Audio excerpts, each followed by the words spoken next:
What's up, y'all? I'm Zuri Stanback, a fine art and portrait photographer in Atlanta, Georgia. If there's one thing I love more than anything during a portrait shoot, it's beautiful daylight. It can be hard to find sometimes, the weather may not cooperate, but when you can find it, it's amazing and it gives me chills every time. So I want to share with you some of my favorite photos from a shoot I did recently that had lots of beautiful daylight. The location was great, the looks the model put together were amazing, and I wasn't too bad myself. The results? Let's take a look. So this was the second time I was working with this model, and we wanted to plan our session a lot more detailed than we did previously. Like a lot of people, we set up a Pinterest board to share images, both of locations we wanted to use, as well as outfits she was looking at and considering to bring to the shoot.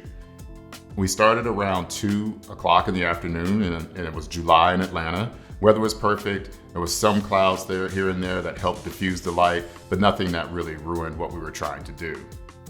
The first look, which was mostly black and white, some off-white, very simple. The dress was flowing. All the dresses had a lot of flow to them. I really wanted something that went from head to toe to give an opportunity to drape fabric and to really give a sense of movement to her body.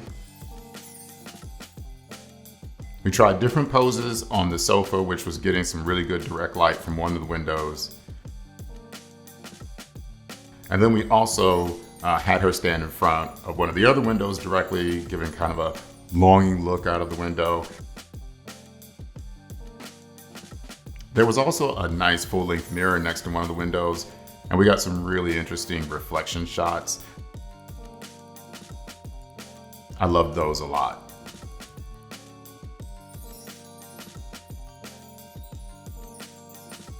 The second look had a lot more color. Her dress had a really good pop of orange. The background wall had some texture to it, so there was a bit of variation on that. And the bed had a nice blanket on it, as well as some good color and variation with the rattan back.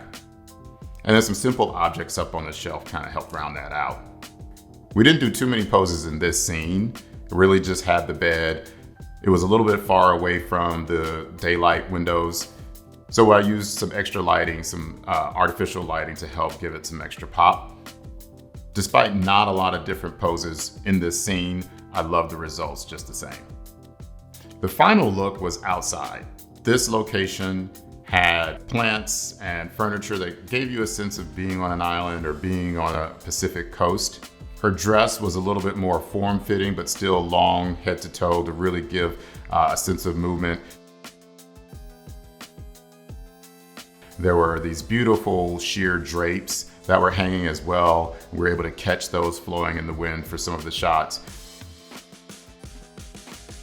It was later in the afternoon. We were losing some of the daylight that we had before, plus the positioning of the furniture wasn't quite directly in the sunlight, or at least not all of it. And so I needed to use some artificial lighting to kind of bring her out and some depth to the picture a little bit more when we were against the back of the plants. When she sat down in the chair on the other side of the scene, that light was great. And we got really good shots from that scene as well.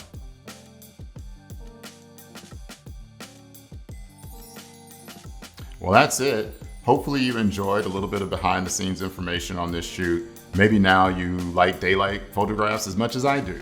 Be sure to subscribe to my channel, click the notification bell. I will be posting more videos about shoots I do, as well as some of my fine art photography.